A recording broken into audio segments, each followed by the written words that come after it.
The special counsel, Robert Mueller, is a Republican. So is his boss, the Deputy Attorney General, Rod Rosenstein, Republican. But President Trump insists that Mueller's team is politically biased, a bunch of Democrats. Today he tweeted, "When and where will all of the many conflicts of interest be listed by the 13 angry Democrats plus working on the witch hunt hoax? There has never been a group of people on a case so biased or so conflicted." That's just flat untrue.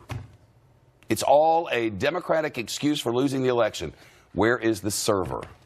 Bob Bianchi is here, former prosecutor and current defense attorney. This is part of an open and transparent campaign by the president and those around him to discredit the institutions of the nation, to make people disbelieve the media and distrust the law enforcement officers and officers of the court who are investigating him, in an attempt to make the people, at least some of them, not believe the institutions of our nation when later they find out whatever they find out. It is open, transparent, explained to us by none other than the president's attorney. It continues to this day, and it is involved in it is this particular issue. There were no spies in Trump's campaign of this. Fox News can confirm we have no evidence of any spies. It's talk. Right, Shep, that's all it is. I mean, what's an anathema to me as a leader of a prosecutorial agency is I'm just in my own mind thinking, what would it be like if the legislature in my state came to me and said, "Bob, we want you to open up your files on the political corruption cases that you're handling, give the data, compromise the investigation, but I believe that Rod Rosenstein and the DOJ in general is like, look, let's just do it so that we could try to calm this public perception." This would never happen. And what really shocks me is what these congressmen are asking for. It'd be nice if they asked for that for their constituents, Shep. They've never made a request like this of any political figure before. It's outrageous and could scuttle the investigation. Yet this is the place they're in because the media and the public opinion is against them. This is, I agree with Congressman Schiff, a demarcation point in the interference with investigations that are supposed to be black box and not politicized. The media are not against them. In most cases, the media are trying for facts. Right. And the media often have to say, what you just said isn't true.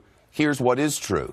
They had reason to believe that members of Team Trump may have been colluding with the Russians. Why do they believe that? Well, they had lots of reasons. One of them is the meeting in Trump Tower where they were doing exactly what they said they were doing. Therefore, there was an informant put in there to try to find out, holy heck, are the Russians interfering in the election? That's what the informant was, not a spy on anybody. Shep, I actually, I never bring paper onto this set. I actually had to bring a paper, and you could see these bullet points of all the data points between Australia, a foreign intelligence agency, telling you there's this guy Papadopoulos running around, the Trump Tower meeting, Carter Page populating onto the campaign, who is under investigation by the FBI since 2013, Paul Manafort, a change in the RNC plank on Ukraine when the pro-Russian position, and on the Trump Tower meeting, as you indicate, the comments on NATO, the pro-Russian comments, the pro-Putin comments. As a law enforcement officer, you would have to be ridiculous not to say there's something going on here. And what do? You try to get data. There's nothing unusual about us putting confidential witnesses and confidential informants in to see. And you know what? It may not implicate the president. Maybe the president didn't know. But who knows? We'll see what happens. You'd be malfeasant if you didn't do it. This is our democracy that's at stake here by the intrusion of a foreign government. I can't believe that there's even a debate about what's going on here. Well, there's only a debate out there because there are misrepresentations of truth.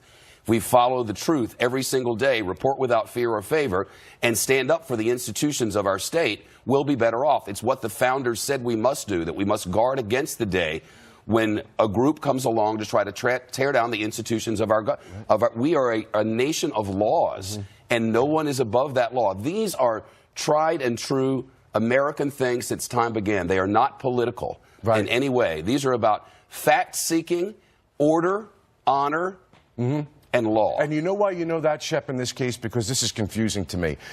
Comey, I think, made a mistake, and it was ill-advised to go out and give the rendition that he did about Hillary Clinton and calling her reckless.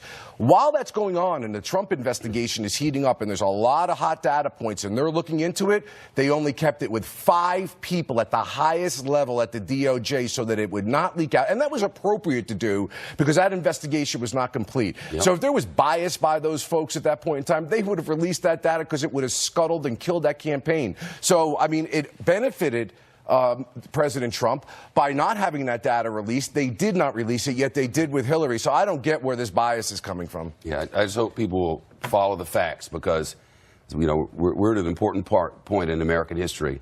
To be blinded by your, you know, politically rose-colored glasses would be an error, a serious error. Huge. Good to see you, Bob. Good Thank to see you. you, Shep.